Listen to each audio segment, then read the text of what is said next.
Afternoon, John. Hi, Ian. We said we'd meet up and we'd feed back the direct observation Yeah. from yesterday. So I thought we'd start off with some positives. Oh, yeah, please. What do you think went well? I thought sort of the general mood of the meeting was pretty good. I thought there was some good body language from Mum and the kids. I felt less nervous about being observed. And I think I got some information out of the session. So I thought, on the whole, I felt pretty positive about what had happened, really. Right. I mean, I would agree. I thought the communication was really, really good. I thought that really stands out in terms of this direct observation compared to the first one that you did, where I think by your own kind of acknowledgement, you said you were quite nervous. And this time, I thought you put the family at ease right at the beginning. You kind of acknowledged that they were probably nervous in this type of setting. Yeah. Can you remember what you did to actually put them at ease right at the beginning? I tried to use myself in fact, really, and there were some comments made about a TV programme that I sort of latched onto. And, I mean, I didn't particularly plan that, it's just the opportunity arose, and I thought it was about using a bit of your personality and a little bit of humour to sort of settle everybody's nerves down, including my nerves. And in some respect that helped me, because them relaxing helps me relax. So I thought there was a bit of a cycle there, really. So. In terms of what did you actually observe when you did that, in terms of the impact it had actually on the family? I thought the children sort of relaxed and engaged a bit, quite jocular. I thought Mum was quite amusing. I know you've got to be a bit careful about using humour because it might fall on stony ground and it can be inappropriate, but I thought it was sort of gentle, and I could see her body language relax a little bit. And the children seemed to be more relaxed as well, just using my observation skills. I thought with the body language they were a bit easier, and I'm not saying they were totally relaxed, but they were certainly, they'd come down a peg from when I first arrived. Yeah. And I think in terms of kind of doing the basic kind of introductions, the kind of timing of the session, the framework about the kind of things that you were going to discuss, and also the notion around confidentiality and describing it, I thought you did a really good job at putting that over without making it sound like a list. It felt like a kind of natural conversation. Yeah, well, that was my plan, and also to try and give some structure so that they could understand what were likely to happen and why we were there, as opposed to I'm just coming for a chat with you. Yeah. So I had to manage that a bit, because it's really about trying to manage my power dynamics. I'm the social worker, you're the family, and not come over as authoritarian anyway, but actually just make it clear what we're here for this, and I need to set these parameters, really. Yeah. And in terms of the work with Adam? Yeah, I mean, he got a bit distracted, and I felt that it was appropriate for me to sort of focus on him for a while, and engage with him with sort of drawing and playing little games and stuff, and that were partly about me trying to connect with Adam, but also... And how do you think that went? Do you think you connected with him? I think so, yeah, I think so. I felt I connected with him. I couldn't categorically say whether he connected with me. What do you think might have given a kind of indication that actually he had? Well, because he was smiling and they were engaging, and he didn't refuse, he didn't withdraw. So yeah, I thought, on the whole, I thought it was good. Yeah. I mean, I accept I'm not a play worker, so I haven't got that full depth of skills, but just on that superficial level, I think it worked okay. Yeah, I mean, I thought he was keen to show you his drawing, he was keen to talk through his drawing. It kind of gave a real strong indication that actually he was engaging with you, and that he kind of trusted you to share that information with. Yeah, I felt good. I enjoy playing with kids anyway, so.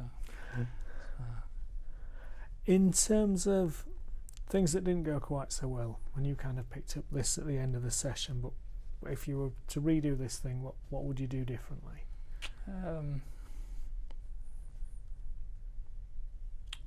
Well, I dropped a bit of a clanger, right? Because there was some mention of self-harming, which I think I did let it slide because I was too engaged in trying to keep the group together, engage with the entire group, and I'd parked it in the back of my mind to come forward with it at a later stage.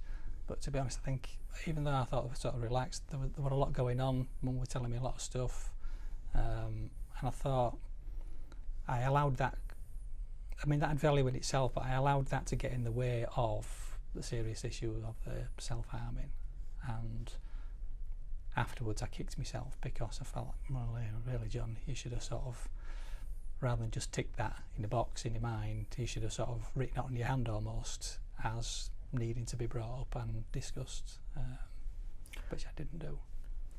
Because you didn't pick up on it right away, do you think that made it then difficult to return to further on? Well, yes and no. Yes, in that I think I lost that opportunity, and the moment was lost. And also, no, because I thought, well, maybe there'll be another time coming up. But if I had my time again, I thought, well, maybe there'd be another opportunity in the conversation. Should I seize on it straight away? And how would that come across? Should I leave things to go on a bit, and maybe it'd be a natural part of the meeting where I could bring it up again? But unfortunately, we never got that because things started going in a different direction. So my biggest regret is I thought, well, it was a big thing for that to come out, and I didn't take. Maybe the child didn't feel like it was being taken seriously, and he'd sort of flagged that up, and maybe in his own mind he's thinking, well, I've said this now and you've not done anything about it and you've not said anything, so is there any point me raising it? Am I worthless? And so I did have them troubled thoughts going through my mind. But after the meeting, really, I was a little bit worried about that, how that would come across for the child. And obviously I've got a professional responsibility. I'm a children's social worker. At the end of the day, I need to sort of the child is my paramount concern, and I didn't see that opportunity when I should have done, really. Yeah. That said, at the end of the session, the first conversation we had, you acknowledged that actually you'd missed out asking about that information. Yeah. So we then talked about it and you came up with a plan. So take me through what happened in terms of that plan and in terms of contacting Mum and asking her. Well, in terms of immediately after the meeting, I thought that obviously we had the conversation. I did feel quite guilty about not picking it up, and I felt it was my responsibility as the key worker to sort of take that forward. And our conversation was very helpful, really, because it allowed me to verbalise what I wanted, what I was feeling and what I needed to do. So we agreed that I should phone the family as a plan of action, or phone Mum as a plan of action, and see really what was going on and just revisit that issue, really. What did Mum say when you contacted her? Well, actually we had quite an open conversation, which was pleasing for me, because probably indicated there was some trust between us, really. We had quite an open conversation. And we talked about what had happened, had there been any warning signs, any signs to Mum, had the child displayed any signs, and what was happening then, what was happening now, is there any likelihood of it happening in the future? I'm trying to do a bit of a positive risk assessment, really, on, well, okay, we know that's happened. What could we do to mitigate against it? Is it a reoccurrent issue? Yeah. Fortunately, Mum and I still think I need to speak to the child about it, but Mum saying no, it's a bit of a one-off. He was quite angry at the time, and there was a lot going on for him, and there's nothing at the moment that she feels that would trigger that again. Yeah, so in terms of the actual signs of intent, he talked about it, but actually he didn't carry any of that through. Yeah. So where do you think that comes out in terms of risk? Well, I don't like to do the risk matrix, really, if I'm being honest, but I think it indicates that if I was to be absolute, what's the possibility and probability of it happening again, it would indicate that it's quite low, I would think.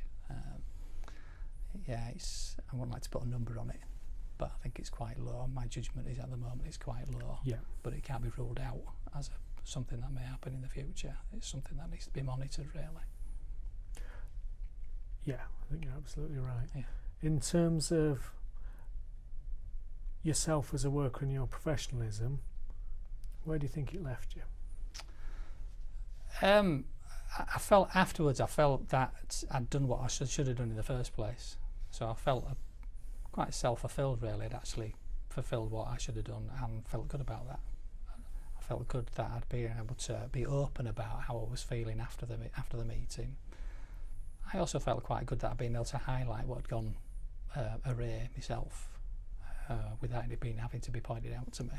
Yeah.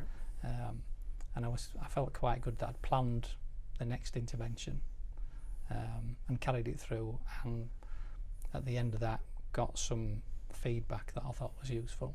So in terms of a circle, I think we'd completed another circle, really. Yeah. So if you go back to what we were talking about last time, which was Kolb's learning cycle, the notion is that actually there was the incident, there was your reflection on the incident, and then from that you actually came up with a plan. Yeah. I think we closed. I mean, there'll be many more circles to do, but in terms of that, I think we closed that circle, really. And I think that's a little bit about being autonomous as a worker, being able to do that as well and recognise that yourself, because I always have a supervisor sat next to me. Yeah. So. And I think in terms of your actual actions, the key thing was that, yes, you missed it at the time and it didn't happen in the meeting, but actually you knew what you'd missed, you followed it up, so in actual fact it wasn't missed, it was just delayed in terms of having that conversation. Yeah, that's a good way of putting it, I think so. Yeah. So overall I think it was a really, really good observation. Yeah, thank you.